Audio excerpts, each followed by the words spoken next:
talk about what's going on out here across the tropics today. Big topic is the shear line, the cold surges. We got not one but two cold fronts cruising their way across our area, plus the intertropical convergence zone down towards the south with a little tropical wave. Definitely want to keep an eye on towards the south and east of Guam. I'll get to that in just a second. Let's take a look at the microwave or total precipitable water imagery, I should say here. It is microwave based, so you can kind of really see the shear line that is affecting the Philippines, and that's the big thing across Luzon. We are seeing some of these thunderstorms flare up, and you got that cold surge just towards the north with all that drier air spilling in, especially in the upper atmosphere. But down in the lower atmosphere, you are seeing some passing rainfall across parts of the southern Japanese islands, and even some snowfall in the higher elevations over there towards central Japan. So that's what's going on kind of in the big picture. Easterlies also continuing to dominate as well. So let's take a look at the forecast here with our shear line. It is drifting towards the south. That helps kick up those thunderstorms. It even ties all the way back there towards parts of Vietnam as well. Well, back towards the east, definitely keeping an eye on this wave just towards the south and east of Guam, at least at this time.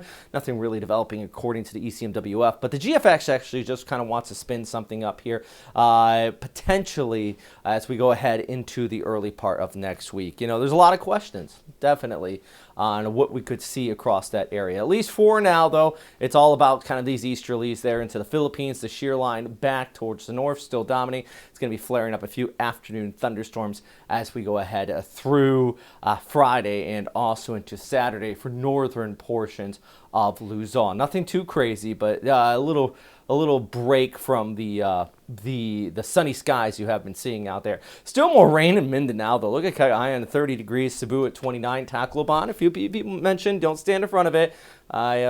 I apologize. 29 degrees, got those scattered showers out there. Out towards Legazpi at 31. And then on here on our Friday, you can see Manila back into that thunderstorm threat. While most of the area is dry, especially off towards Region 1, but northern areas of the Cagayan Valley, you're going to be looking at that rainfall starting to kick back in yet again with that shear line starting to move through. Plus, look at the lows.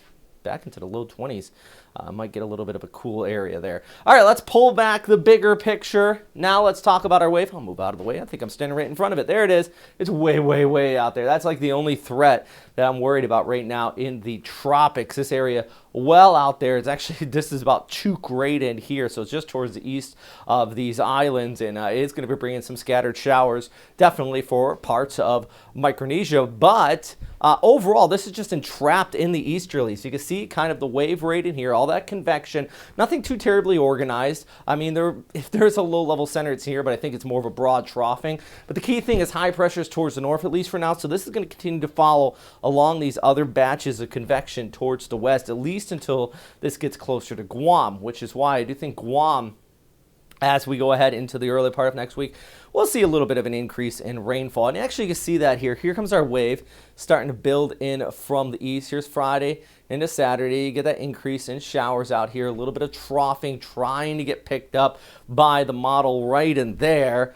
But, you know, let's move this a little bit further ahead. Most of this does stay towards the south of that island. But as we look ahead, here's another little wave that kind of comes on through. The key thing is that high pressure towards the north, a little troughing back towards the west. So if anything does want to develop, it's going to have to stay on that easterly path if it's going to impact the Philippines, while I think for the most part, and a lot of the guidance, especially GFS, kind of wants to break down that trough and turn stuff towards the north. I know this is very vague when I'm showing you here right now. I'm just kind of giving you a layout of the land here and what we're talking about, and there goes kind of one of the waves right there. So there's a lot of questions. You know, that's very long range.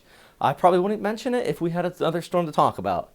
That's kind of the nature of the game, right? If we don't have much to talk about, then this is what I'm going to focus on. This time of year, this is your prime formation areas. So, you know, something forming just towards the south of Guam is not unheard of. You know, about 1 to 10% chance of development, climatologically speaking, at the very least. So yeah, we're going to keep an eye on it for now. For now, I think the bigger topic is the cold surge and the shear line setting up across northern Luzon, and the easterlies still impacting places from Vietnam over towards Mindanao. Hey, let me know if you watch this update all the way through. Also, let me know if you're a Patreon. Just sound off in the comment section. Everybody loves you guys.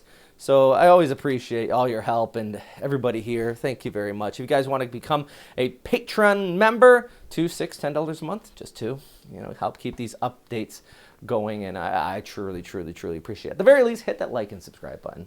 And like I said, comment down below. Let me know if you watched it all the way to the end. As always, and let me know what your weather's like wherever you are. All right, stay safe out there. As always, thanks for watching. Have a fantastic day.